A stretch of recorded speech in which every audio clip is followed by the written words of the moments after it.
Over thinking की बीमारी से कैसे बचें।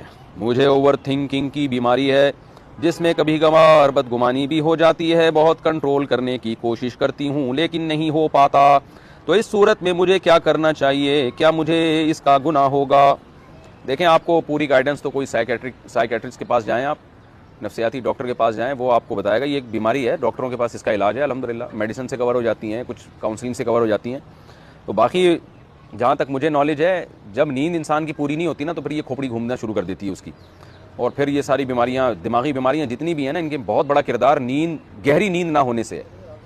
तो और मोबाइल का इस्तेमाल से भी लोगों की खोपड़ियाँ बिल्कुल आउट हो गई हैं। ओवर थिंकिंग मोबाइल के इस्तेमाल से भी होता है। आप इतनी सारी चीज़ें अपने मोबाइल में देख रहे हैं ना, एक यूट्यूब पे मेडिकल साइंस की वीडियो आ गई, डॉक्टरों ने डरा दिया, ये खाने से ये हो जाएगा, ये खाएं, इतने विटामिन की कमी से ये होता है, आप फिर इंसान नफ्सियाती होना शुरू हो जाता है। फिर किसी मौलाना साहब का बयान आ गया, जो ये नहीं करे वो जहन्नम में जाए, ये हो जाएगा, यूँ हो जाएगा। फिर इंसान उधर से दिमाग ख़राब हुआ उसका। फिर कोई सियासी लीडर का बयान आ गया, फलां ऐसा है, फलां वैसा है। फिर मुल्क की हालात पर एक रिपोर्ट आ गई, महंगाई बढ़ रही है, कहत में जाने वाला है मुल्क।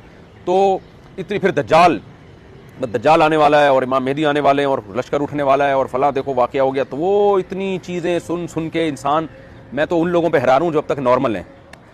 जो एबनॉर्मल हो गए वो नॉर्मल लोग हैं। जो ये हालात सुन के देख के एबनॉर्मल हो गए, वो उनके नॉर्मल होने की अलामत है। जो अब तक नॉर्मल चल रहा है वो उस पर हैरानगी होती है, पता नहीं दिमाग में क्या लगाया हुआ इसने, कौन से सॉफ्टवेयर के बाहर के असरात ही कबूल नहीं कर रहा। तो इसलिए अपनी खोपड़ी को अगर बचाना है तो मोबाइल का इस्तेमाल ज़रूरत के वक्त करें, कम से कम करें।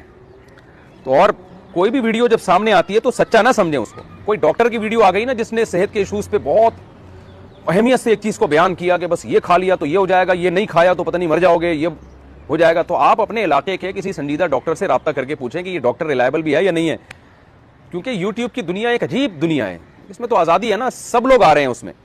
तो डरा देते हैं बाज़ दफ़ा, कुछ मजहबी स्कॉलर डरा देते हैं बाज़ दफ़ा, कुछ हकीम डरा देते हैं बाज़ दफ़ा, और कुछ आपके तर्जिया निगार सियासी हालात ऐसे बयान करते हैं कि ऐसा लगता है कि बस पाकिस्तान या जिस मुल्क में आप रहते हैं बस पता नहीं क्या हो जाएगा।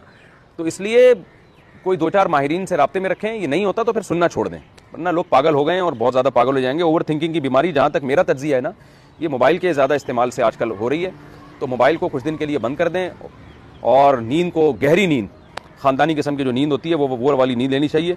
बाकी पूरी बात आपको डॉक्टर बताएगा, डॉक्टर से रब्ता करें। अगर किसी आमिल से रब्ता कर लिया ना तो फ़ौरन कहेगा ये जादू है, तो आमिलों से दूर रहें।